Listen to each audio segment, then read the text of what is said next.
The latest college football playoff rankings are upon us. We will start with the 25 as a whole.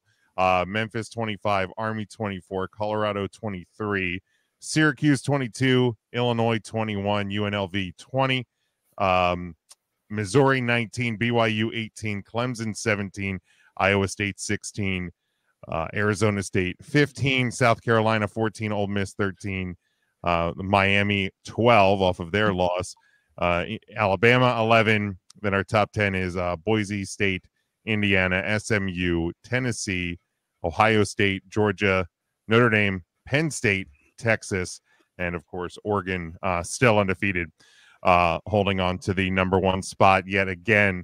Before we get into the matchups and what the actual bracket looks like this week, any thoughts on just the top 25 as a snapshot, guys? I don't get Syracuse being in the top 25. I know they beat, quote, the 6th ranked team in the nation, but if you've listened to any episode of the Student of the Game Report on the Earnestly Speaking podcast network, you would know that the ACC is inferior to the American, and there's no way that someone should ever move up that plays in the ACC. So Syracuse being in the top 25, I think is comical. I will always tell you that I think that Colorado's overrated, but that's neither here nor there. Those are the two that stick out like a sore thumb for me. Matt, how about you? I mean, was it their 41-13 loss to Pitt that makes you question Syracuse being in the top 25? Or was it the 37-31 loss to Boston College that really kind of pushed it? Or even the 2-point loss to Stanford? But I digress. Not quite sure their ranking. Not quite sure. I mean, we'll talk about the top 10, I'm sure. But I don't really understand how, like, some teams only get penalized minimally for their losses to unranked teams, whereas other ones get penalized greatly. I don't think I'll ever really understand that, looking at you, Alabama, looking at you, Ohio State. But overall, I just think the SEC love fest continues. And this was a conversation we had in our chat of, is it parity? Is the SEC not as good this year as it has been in years past? I don't really have the answer for that, but I think that if you ask the committee, it's just parity because they have, 8 SEC teams in the top 25? Yeah. And you have 1, 2, 3, 4, 5, 6 in the top 14. So 7 total. So to the Syracuse thing, I mean, not necessarily, not justifying them as a top 25 team. They were the 3rd highest receiving votes in the AP last week. So they've slowly, they were 4th highest the week before. So they've been trickling some wins together, they've been slowly but surely making their way up. And then when you get a win over at least the alleged number 6 team in the country, allegedly, it's going to vault you up there. But yeah, Matt, to your point, I agree. Mike and I were actually talking about it a little bit just before we hopped on.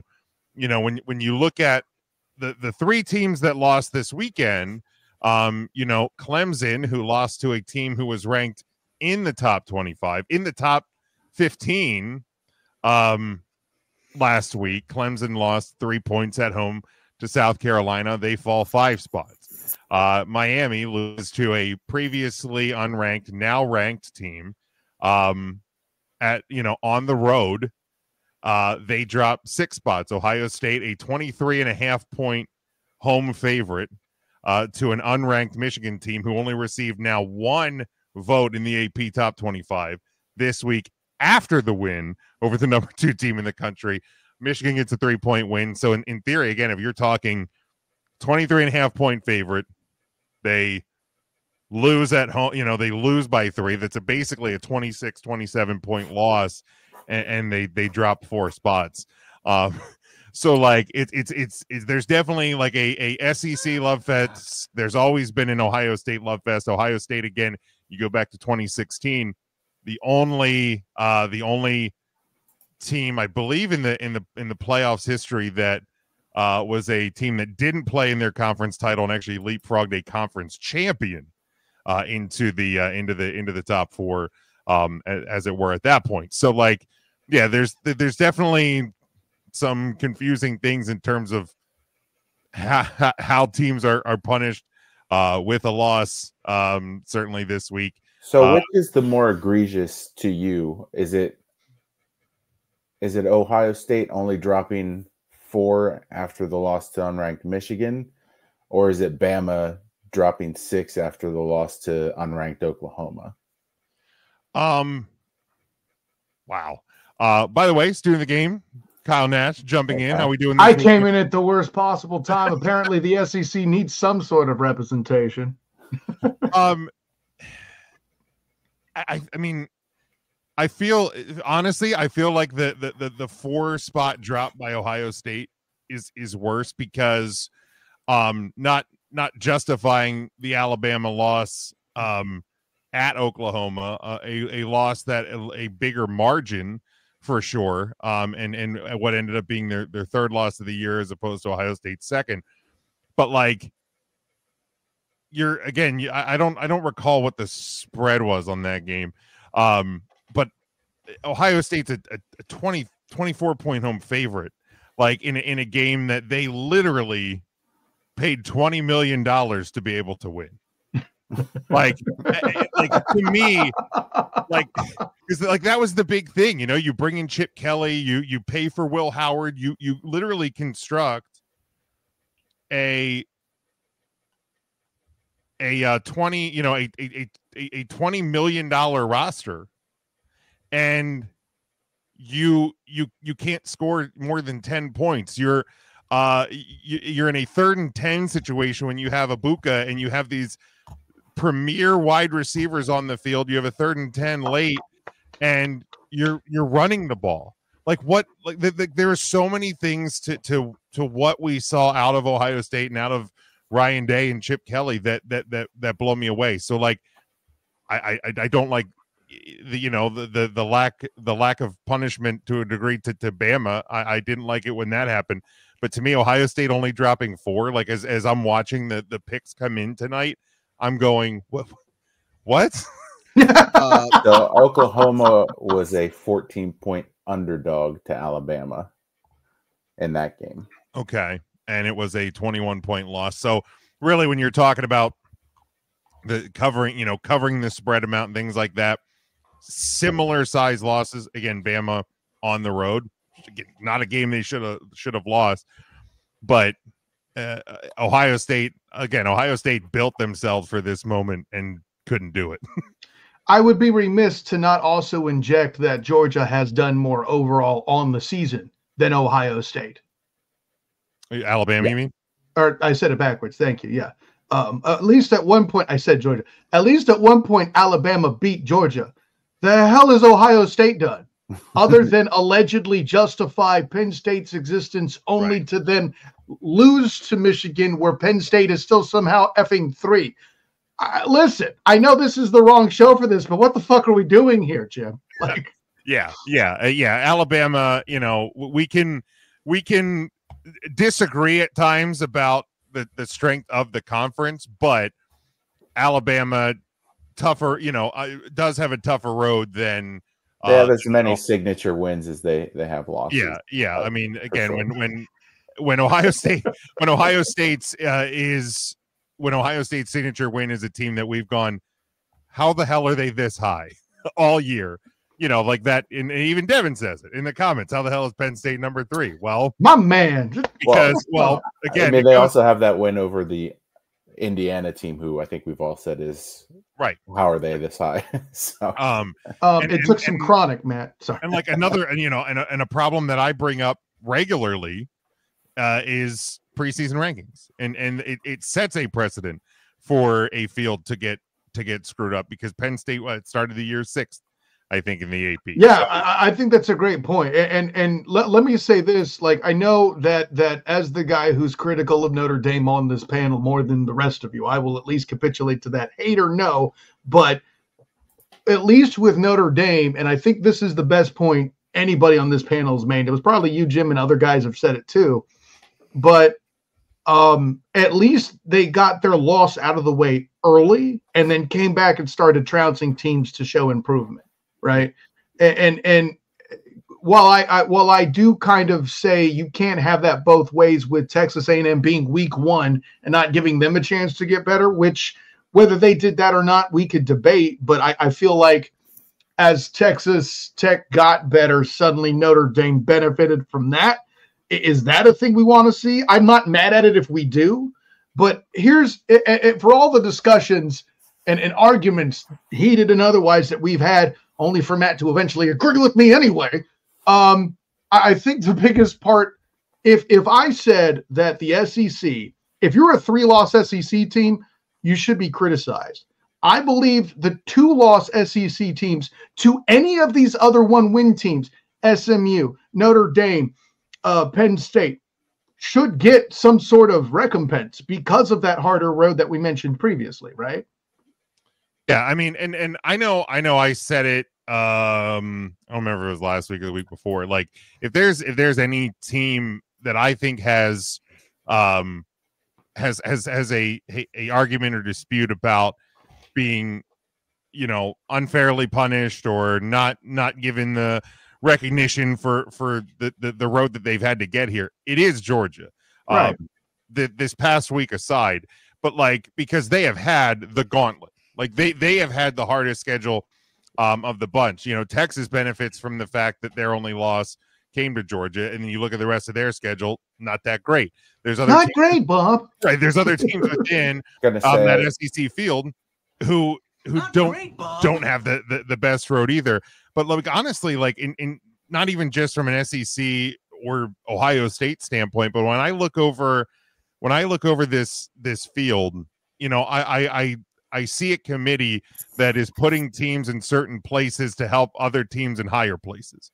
Like Missouri, I agree with you wholeheartedly. For example, you know what I mean? Like what? Like why are they there? Illinois at 21. Like I question that nuts. as well. Absolutely nuts. So like, there's definitely spots here. As Sean joins, Sean, how we doing this week? Oh, we're doing. It's beautiful cold weather. It's great. But I love the stocking cap, by the way. I'm sorry, Jim. I love the stocking cap to come in to celebrate the cold weather, brother. Ready to fly. But yeah, I look at it and as I was watching the show, and I did enjoy the fact they only had 30 minutes to get it in, so they had to like rattle off. They didn't have to spend 7 minutes on each pick, wax poetically about each and every one. And I'm like, Missouri at 19. What the fuck? And I'm just I see that as them dodging the scrutiny, but go ahead. It's and I'm like, okay, that's going to help Alabama later. That's going to help this team later. And then, and I'm just going, man, it stings because you're seeing. Again, I think this season is with the playoff and all of that. I think it's in the transfer portal. I think it's made for a really wild and enjoyable product, or unpredictable at the very least, each and every week. But it's like you're seeing it as we're getting here to the critical moments, and you're seeing a situation of wow. There's definitely just teams that are there to help others. Yeah, there are some convenient selections here. I'm going to make one point, and then Sean can run like the wind. I think the one set of fans that needs to just, here is a nice bottle of shut the entire fuck up. And that would be the Miami Hurricanes. Hear me out. No offense, Matt.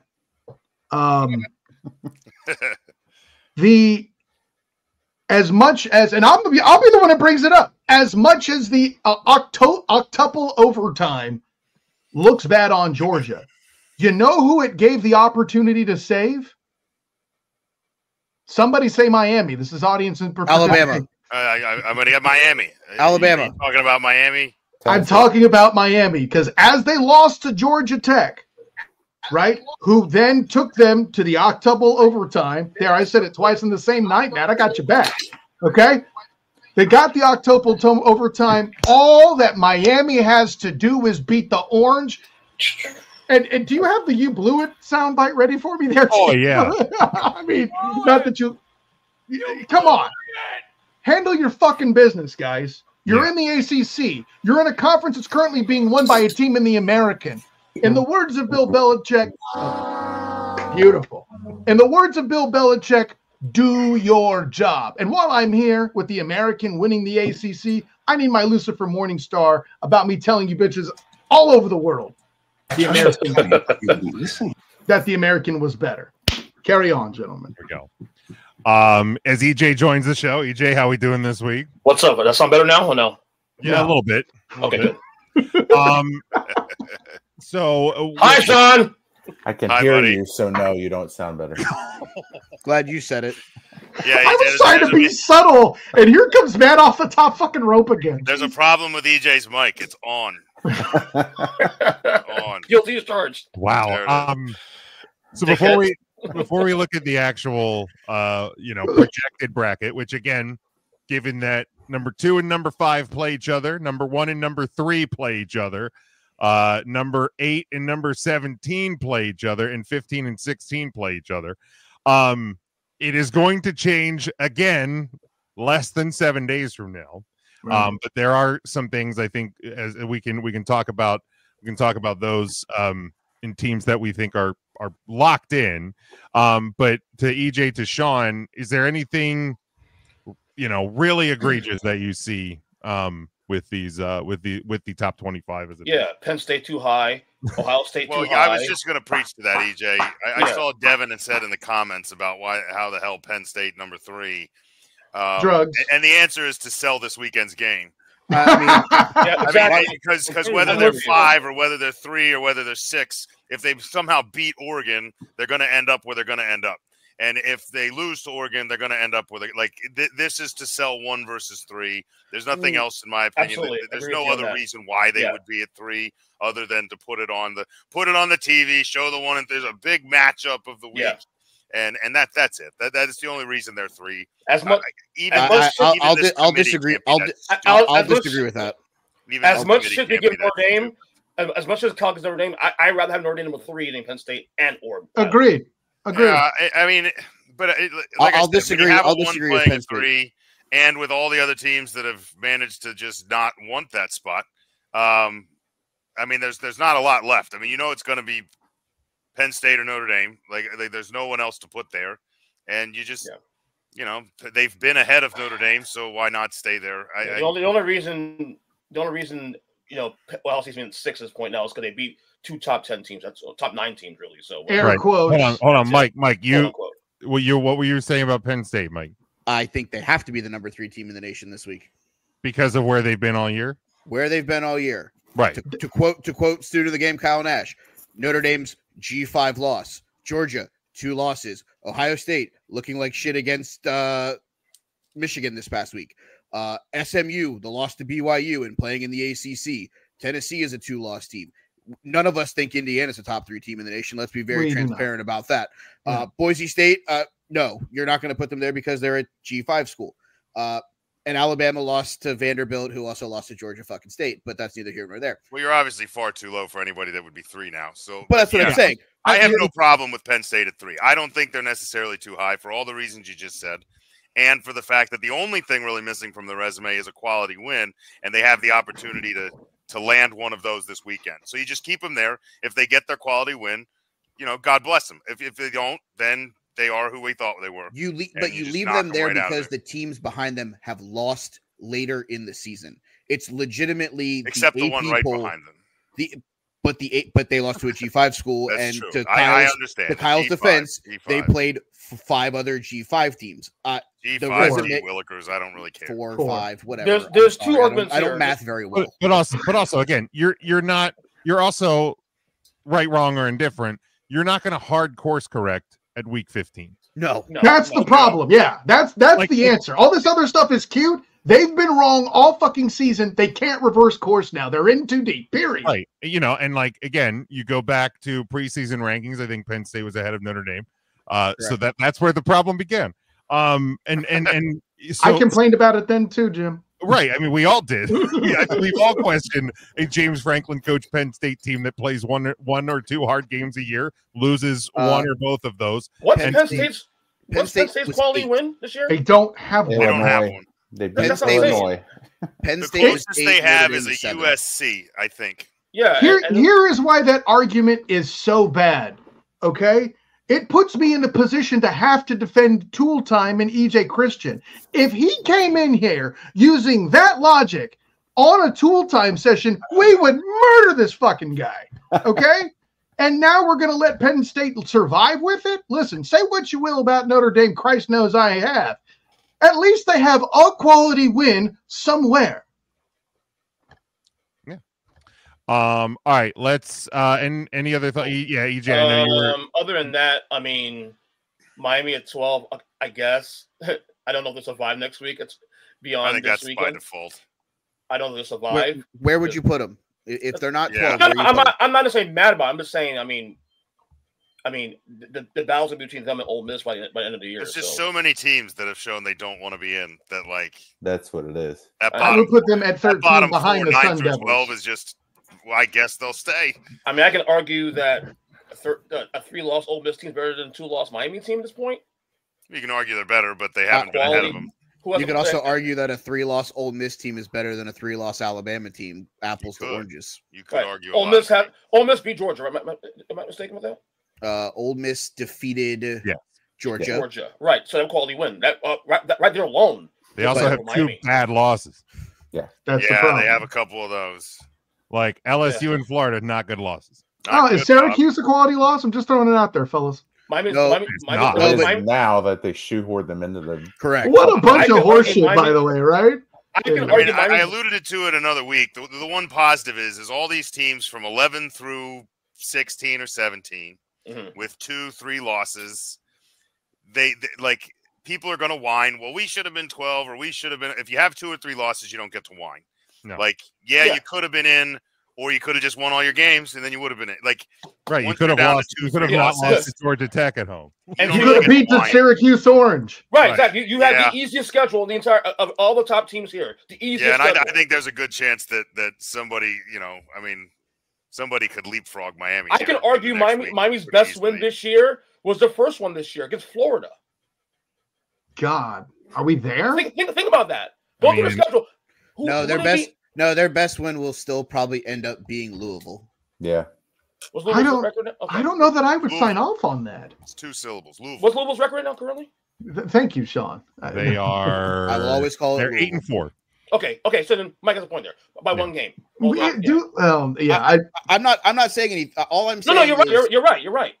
They had the opportunity to handle business. They didn't handle business. Alabama, if they get left out, you can look up and go, we shouldn't have lost to Oklahoma. We had an opportunity to handle business. We didn't handle business. At the end of the day, if you have 2 losses in the ACC or 3 losses in the SEC, don't bitch and moan when your ass is playing in the Alamo Bowl. Yeah, you don't get because you had an opportunity. If this is coming down to 2 spots, look at the top 12. If this is coming down to 2 spots between, say, Alabama, and Ole Miss, I would argue 1. Right. So let's hold on. Right. Let's actually pull up the bracket because what you actually need to look at is the top 11. Okay. Because you have a Big 12 teams that are outside of that top 12. Yeah, that actually play Power 5 teams and win and expose ranked teams that are actually ranked and not reliant on a quality loss like Boise State. Am I right, fellas? So you have your bracket would look like your bye weeks as projected now. Again, This will change in 5 days. But technically it'll change in 4 days. We'll know what it actually is in 5 days. Oregon is your projected 1 seed, Texas your projected 2 seed, SMU projected 3 seed, and Boise State is your projected 4 seed because they are ranked higher than the projected Big 12 winner, which is Arizona State, who is currently your projected 12. Again, they are 15th in the rankings, 12th in the seeding. Similar situation as like Penn State and Notre Dame are in. Penn State 3, Notre Dame 4 in the rankings. They are the 5 and the 6 seed because your top 4 conference champions get the buys. But your first round matchups will be Penn State hosting Arizona State, Ohio State hosting Tennessee, Notre Dame hosting Alabama, Georgia hosting Indiana. And this is what bothers me about Ohio State not being punished for their loss, because they're going to get a chance to host a playoff game, which, I mean, granted, the last time that we saw them at home, it didn't work out too well for them, did it? Homer, and let's be honest, it's probably not going to work out well for them if Tennessee comes to town. The only thing Ohio State has to hope for is, cold, snow, wind, stuff like that may impact. Even if you agree, Ohio State should have been knocked lower, and I agree with you on that. They are still deserving to be in the top 12.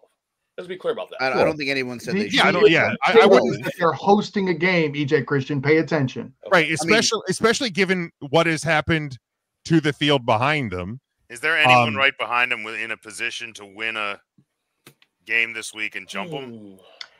Arizona State.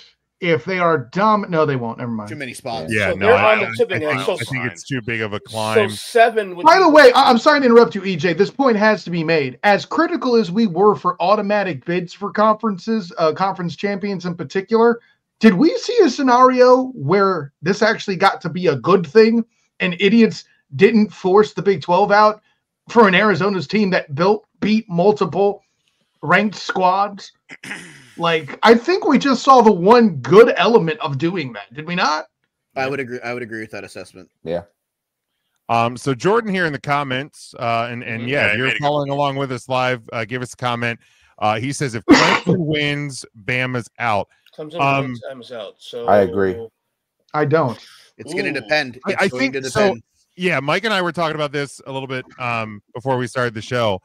If it is a close game, I think SMU will stay in. Whether we agree with it or not isn't the issue. Right.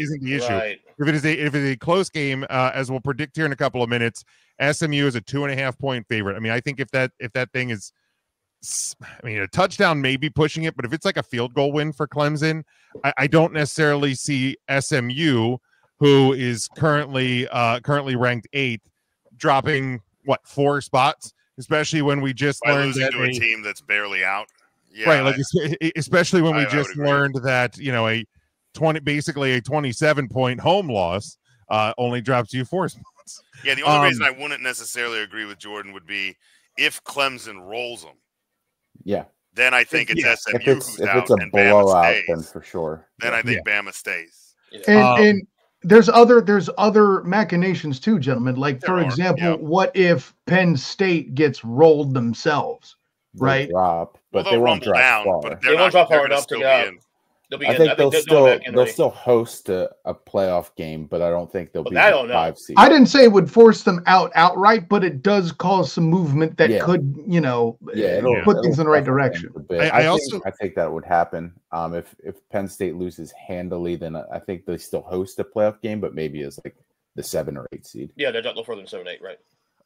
I also think depending what happens in the Big 12 game could potentially because if Arizona, assuming Arizona State wins, I would think that they're going to move up. They're going to move up beyond the 12 spot, maybe.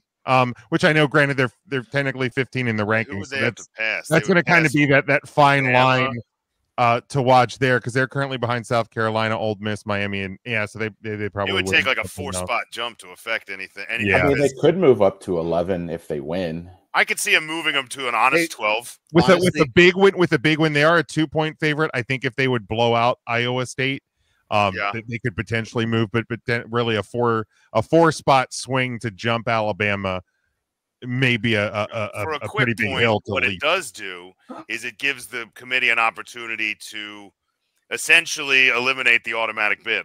Like if they go in and they do that, you could easily just jump them ahead of Miami and just make them a natural 12. Sure. And rightly so. And then everybody's just in and the other people are out, and Miami will probably whine. but they don't make gold chains for that. Lying about what? So, right, which Miami would be out anyway, very likely. Last question from me.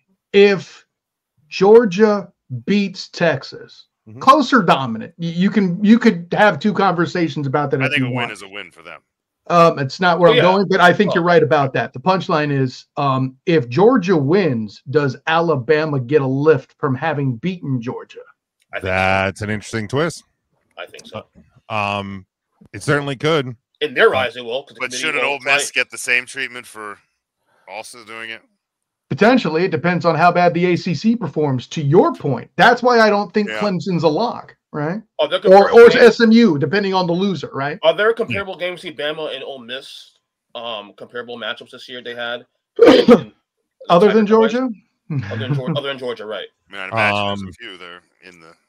Yeah, I'm sure. I'm looking now. Like Tennessee. Like this is one of the few years they didn't play each other, correct? Yeah, they didn't play each other. They didn't both play Tennessee. Shit. Okay. So if other questions, there's so many teams in this conference now that like there's going to be a lot of Bama beat Georgia by 7. Ole Miss beat Georgia by 18. Ooh. Ole Miss beat Oklahoma. Alabama got washed by Oklahoma. That's an interesting point. That's a bad loss. And honestly, I just keep forgetting that loss is there for Bama. When I'm looking at it, I'm almost more upset that Alabama's above Ole Miss. Yeah. I agree with you, Jim. Yes. Like to me, that's kind of the anomaly as I'm optics, man. Optics. Ole Miss's 2 bad losses are Kentucky and Florida.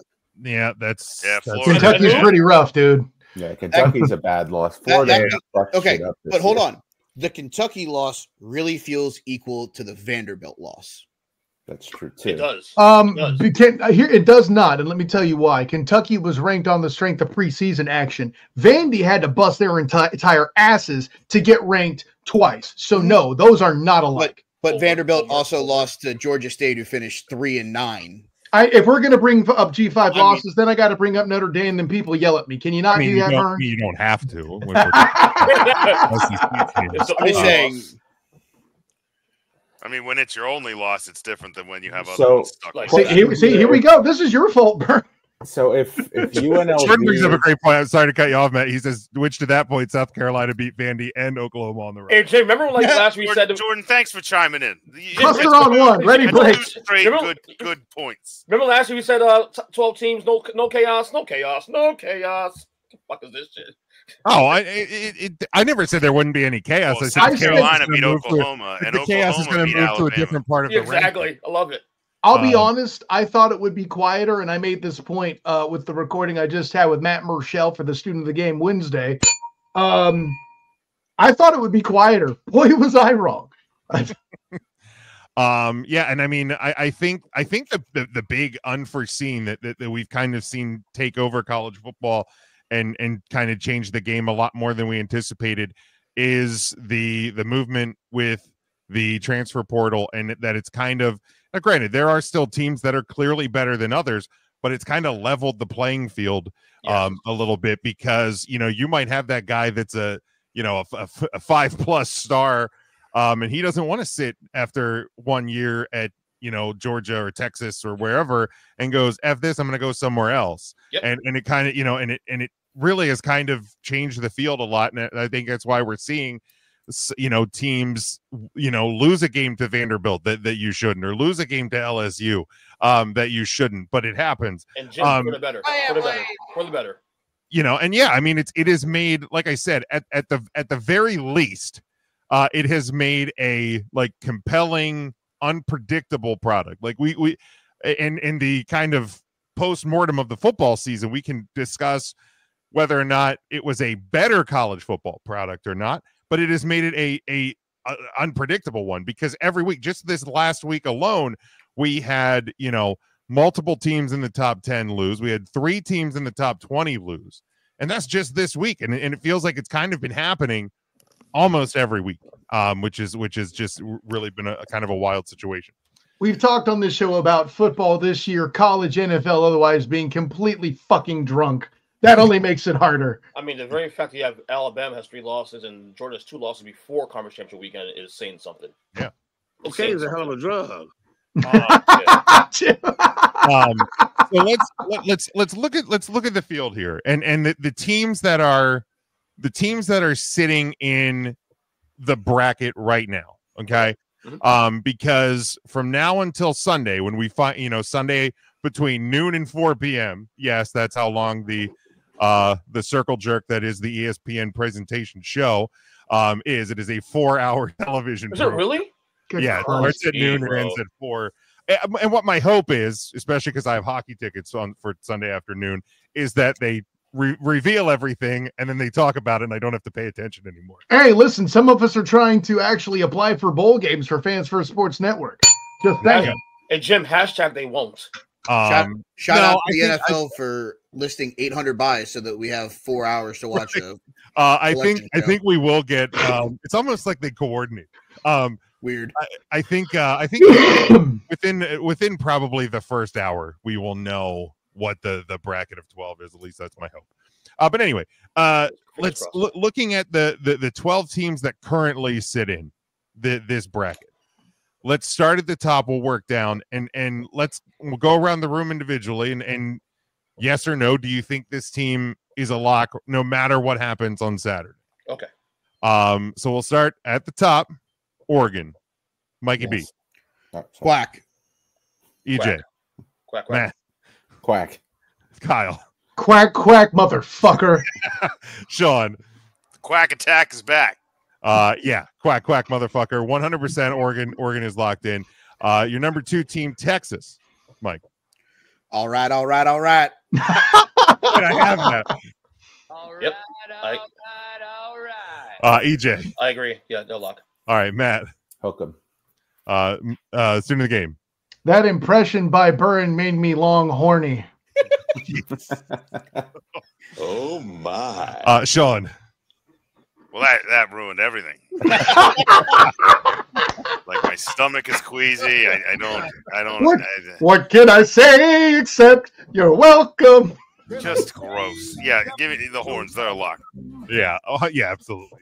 All right. Currently sitting number 3 as the projected ACC champ, SMU. Mike. No. Hell no. EJ. Hell no. Matt. With a loss, do I think they're safe? Is that the question, right? Are they a lock or not? Yeah, are they a lock to be? Are they locked in? Are they locked in? No. Student of the game. Because the Murphy's Law is an asshole. The answer is no. Correct. What about Cole's Law? Anyway, that's shredded cabbage. Thank you. With dressing. No, SMU definitely not a lock at this point. I agree. Yeah, I don't think SMU is locked. Boise State, Mikey B. If SMU isn't locked in, there's no way that you can say Boise State is locked in. They still have business to finish, so I'm going to say no. All right, EJ. Definitely not. Matt. Yeah, no chance they make it in if they lose to UNLV. It's during the game. Yeah, they do get leapfrogged by UNLV or Tulane, probably. That's a good point. Yeah, so I'm going to say no. Sean. Yeah, I think they're more slightly locked in, but there's too many variables there, so no. Yeah, that's the wild part. There's potentially, one of 3 teams that could replace Boise State should they trip up. We'll talk about that in a minute. All right, next one, Penn State. Unfortunately. All right, EJ. Yeah, they're locked. Matt. Yep, locked in. Let's do the game. What the fuck are we doing here?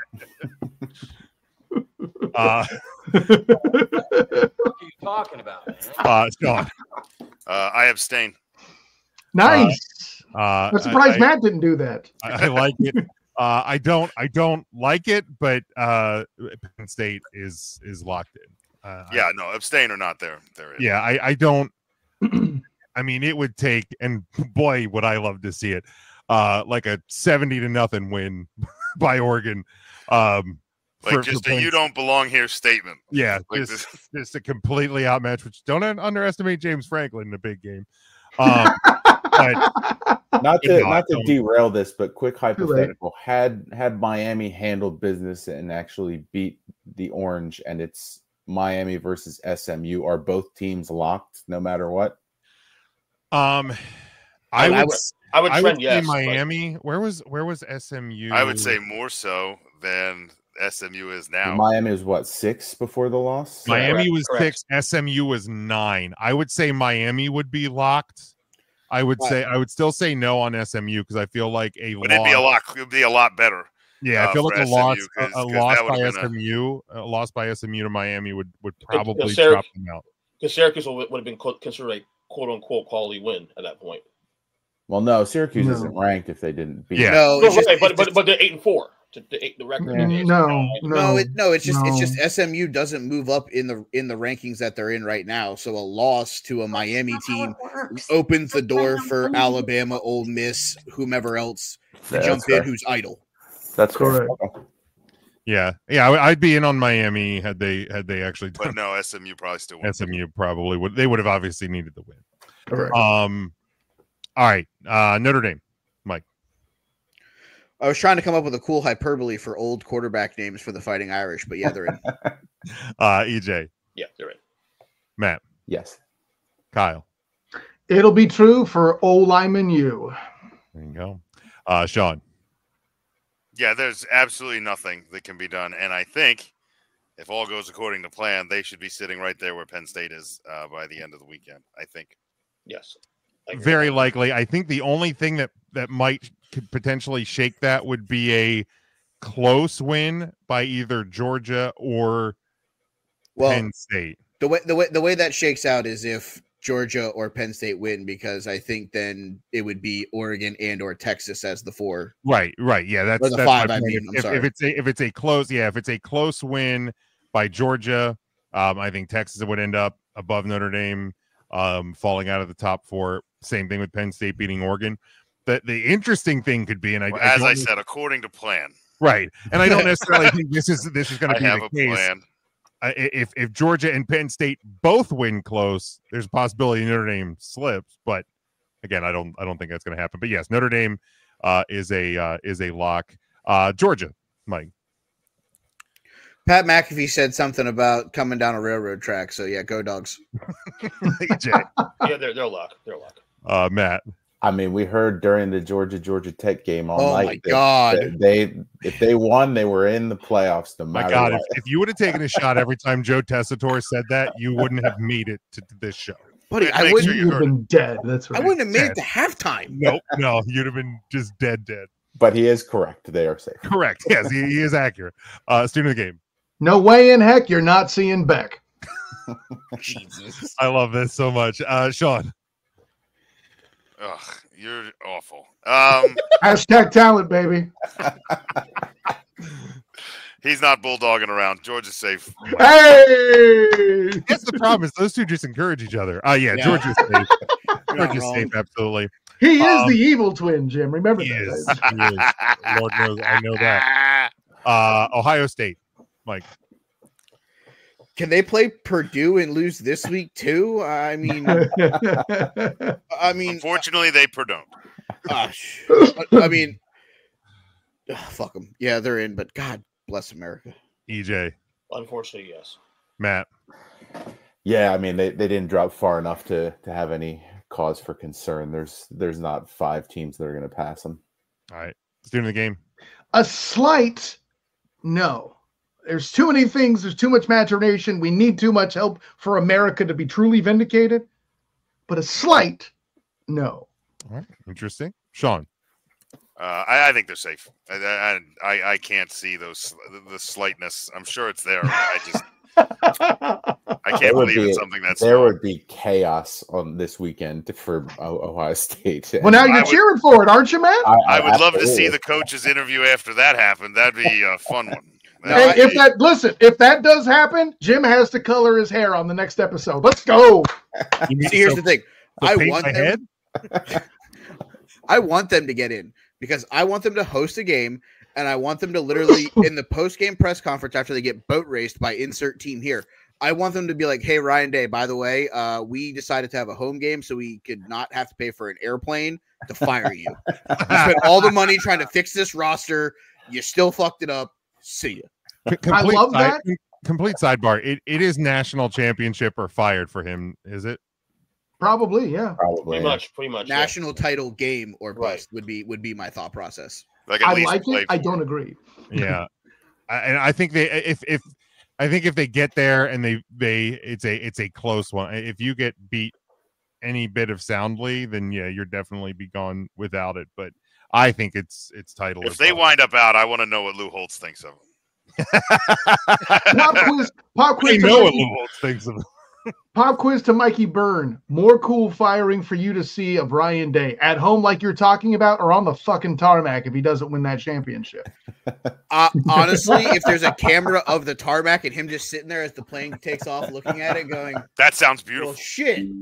Awesome. Then I'm signing up for that one. I'd rather see an overhead shot of him sitting with that dyed hair just getting smaller as the plane flies away. I'd like to see that. Unfortunately, he's not in the championship. So that the hair dye.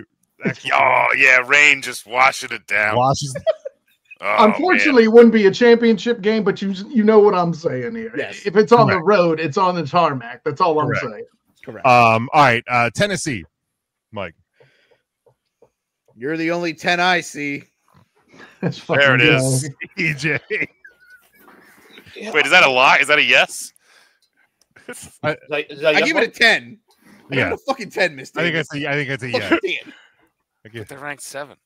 Yeah. Fucking 10. Yeah, it's a lock. Yeah. All right, Matt. I mean, full disclosure, I think everyone in the top 10 in this bracket is a lock, to be honest, except for Boise State. Yeah. And SMU. And SMU. Yeah, I believe the hypo. There it is. Sean. You'd have to be pretty Rocky Mountain high to throw them out of there. Let's go! There it is. There it is. I have to keep running this because I want to see what else they come up with. Indiana, Mike. I would rather Hoosier not be in there, but what the Hoosier? All right, EJ. Yeah, they'll lock. Matt. Yeah, they're fine. Kyle. Their first round opponent will say, "Who's your daddy?" But they'll make it in. Sean. Of course, you're going to take Hoosier Daddy. It's too easy. Yeah, no, Indiana's fine. I won't repeat the Hoosier. All right. Yeah, I think they are a lock as well. Alabama, Mike. Blitz, Bama, Blitz. Is that a but yes? No, I don't. No, I don't think that they're. I don't know if that's a yes or a no. No, I don't.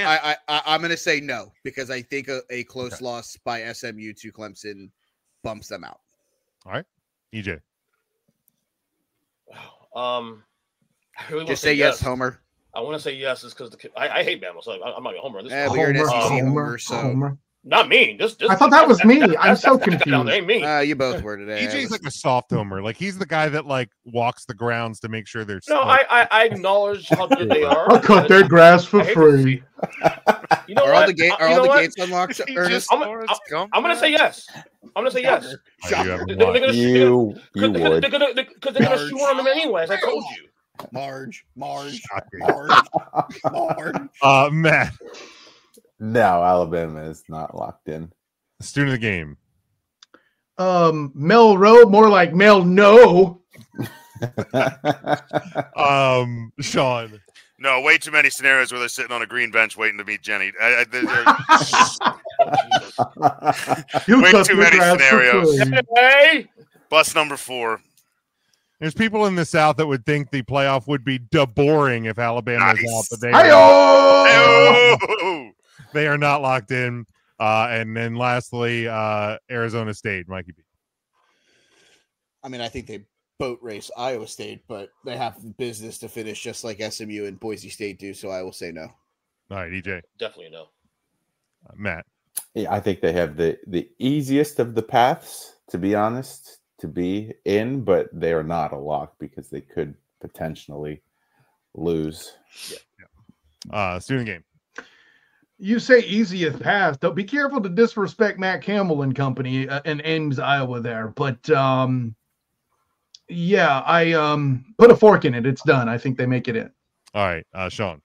It's tempting to keep them there, but no, it's definitely not a Jesus lot. Christ, that was awful. Oh, come on. After some of the crap we sat through on your end, I'm going to get in trouble. Tempting. You still, oh, jeez. Listen, I'm laughing, aren't I? You still win, Sean. It's okay. Kyle, is that a spoiler?